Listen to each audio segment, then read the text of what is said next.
Hi, Spicewood kiddos. It's Miss Rayborn here. Today we're going to read a book called Let's Make Faces by Hanoch Piven, who is one of my favorite artists who uses objects that you might not think of using to make artwork with. So let's see what he does. Let's Make Faces by Hanoch Piven. I'm starting to see some faces already right down here. Making faces is fun, but where do we start? First, let's find some.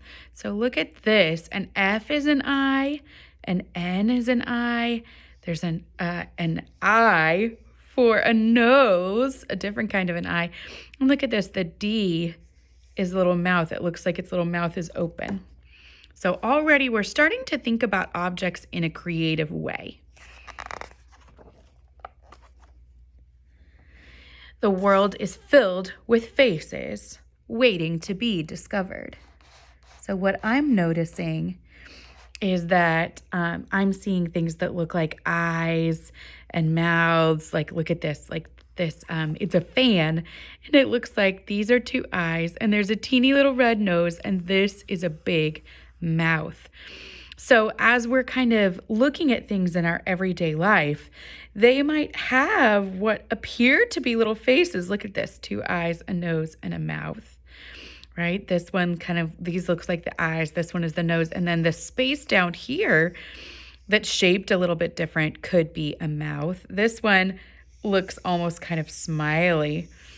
So it says these little faces are waiting to be discovered in our everyday life as we're just walking around and looking at objects.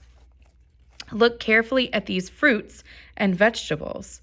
What more can you see? So I want you to think about these objects in a different way. I want you to think about their shape, their color, their size. What else could they be used for? For example, Miss Rayborn is seeing this egg over here, and it has sort of a yellow dot in the center. It's circular with a dot in the middle, which kind of reminds me of an eye. And this banana and this zucchini sort of remind me, because they're a little bit curved, they kind of feel to me like they might be a really nice mouth. And I'm looking around for something that feels like it could be a good nose. And Miss Rayborn is thinking about this pear. This pear is kind of nose shaped. Let's see what they say. It says, I see faces. So look how they're using these objects in a new and different way. They're really thinking about the shape of the objects, what kind of details and how can they use them. Look at this. There's a little pretzel mouth. That was pretty clever. And here, they thought of this zucchini kind of a shape more like a nose as opposed to a mouth like Miss Rayborn was thinking of it. But it works really well here too as a nose. So each one of us will look at these things differently and create our own ideas, right? It says, now look at these tools from the garage. Ooh. So there's all kinds of amazing options here for eyes and nose and mouth. I see things that can be used in a really, really creative way. I'm looking around, kind of shopping around for what I think I might want to use if I was making a face out of these materials. But I'm curious to see what they do. So let's look on the next page. It says, I'll bet you'll find faces too. So this one has sort of a piece of wood that had a couple holes in it for eyes. And look at this. This is a magnet, is the nose, and then the mouth is made out of a little plastic wrench.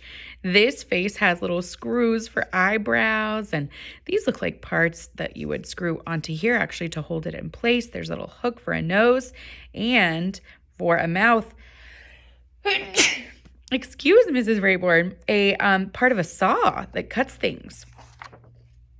When you go out into the garden, oh my gosh, look at all these amazing things from the garden that could be made into a face. I'm so sorry. Evidently, Miss Rayburn has the sneezes.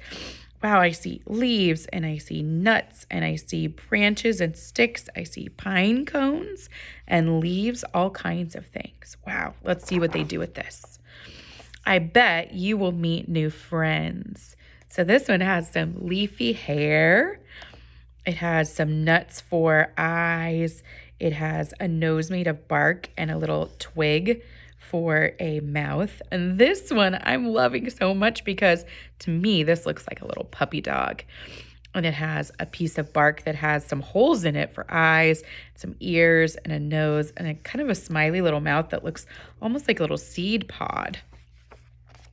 Now that we found faces, we're ready to make faces. So let's gather stuff. So it says eyes. There are sunny eyes, sleepy eyes, nutty eyes. So I want you to start thinking about what kinds of things you could gather around your house that might make nice eyes for a portrait, a picture of a face. Maybe you, maybe somebody else in your family that you really love, maybe an animal or one of your pets. What about noses? This one says they used a magnet, a loving nose. Look, this looks like an upside down little heart, like a little stuffy, fluffy. That would be a really good nose. Or a goofy nose, like a monkey. Maybe if somebody is really kind of crazy and has a lot of energy, you could give them a monkey nose. And mouths. So there's a fancy mouth. Look at this. This is a necklace. That would make a beautiful fancy mouth. A loud mouth. This is something that's a noise maker. That would be a fun mouth. Or a sharp mouth. Oh my goodness, a saw. That would be kind of silly. Let's make faces. Here's a happy face. So I can see they have like little party favors. And look at this. They almost look like little curls in her hair. She has a little whistle for a nose and a beautiful necklace of some beads or pearls and some sunshiny happy eyes. A sad face. There's whistles and lemons. Look how they put these whistles on top. It's one on top of another.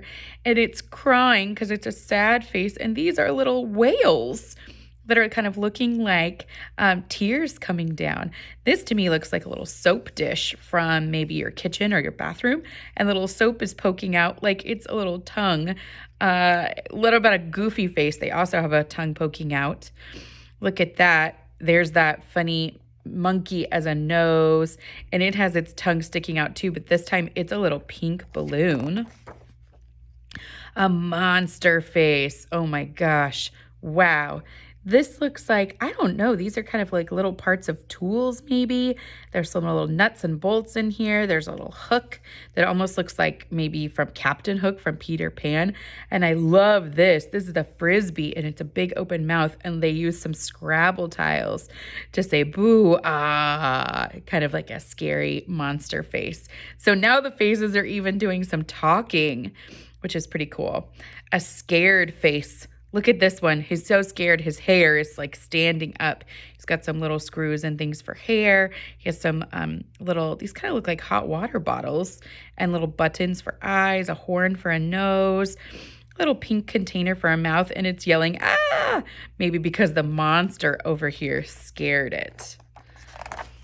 What about, a mommy face? So I see some sponges, upside down heart nose, that fancy mouth made out of beads. Here's a daddy face. Look at this. The daddy face has little baseball bats for eyebrows. And his smiley mouth has little baseball gloves and things. Maybe something you might do with your dad. A sleepy face. Oh my gosh, look at this. This is a slipper, which is something you might have if it's close to bedtime, right, on your feet. And I think this is so clever. They gave it some little shell eyes with some little beads inside. But look at this. The place where you put your foot looks like the mouth, and it looks like it's yawning because it is very sleepy. What about a snoring face? Look at that. It has little moons for eyes, little star hair. And it's snoring. Sometimes they call snoring sawing logs because it makes a loud noise. And they're even trying to show you that it's snoring. A party face. This one does look like a lot of fun. There's a maraca here you could shake for sound. There's yo-yos. There's party favors that you can blow on, which is making that fun kind of curly hair. And that noise maker we saw earlier. It says, now it's your turn. Let's make faces. Okay, so this is going to be your assignment and your job. Try to find objects these objects or similar objects. So they have plates, gloves, screws, threads, marbles, sponges. So anything around your house that is the right shape, or maybe it's a color that you like, and see how many different faces you can make with them. So you're going to gather together. Look, it's going to show us how to make faces. It says more is more. Gather a lot of objects to help you kind of gather them together, okay? It says let go. Don't worry if you don't have an idea. As you start working, you'll get more ideas, right? It says observe. Let the materials guide you. Let them show you what they want to become. Number 4, watch for happy mistakes. Lots of good ideas will happen by chance. Beware of them and look out for them. Be aware, right?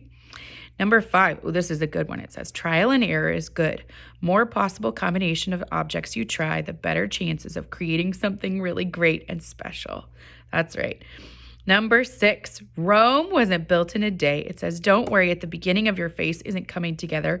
It's normal. Stay with it. It will improve. Number 7, play, play, play. Playing is part of artistic activity. The more playing you do, the freer you will become and the more ideas that will come to you. And always remember to have fun. So their advice really from Hanoch Piven, who makes all of these amazing crazy faces. Look at these. These are so awesome down here in the bottom even. Is to just experiment with your materials and play around as you gather your objects today. I would encourage you to make at least 5 different faces with the things that you gather. And I don't necessarily think you want to glue them down or stick them down because you may decide to use these things again, right? So you could take a picture of them to remember your things, but I just want you to have fun. So head off, gather some supplies, and make yourself some crazy faces inspired by the book, Let's Make Faces by Hanoch Piven. Bye for now.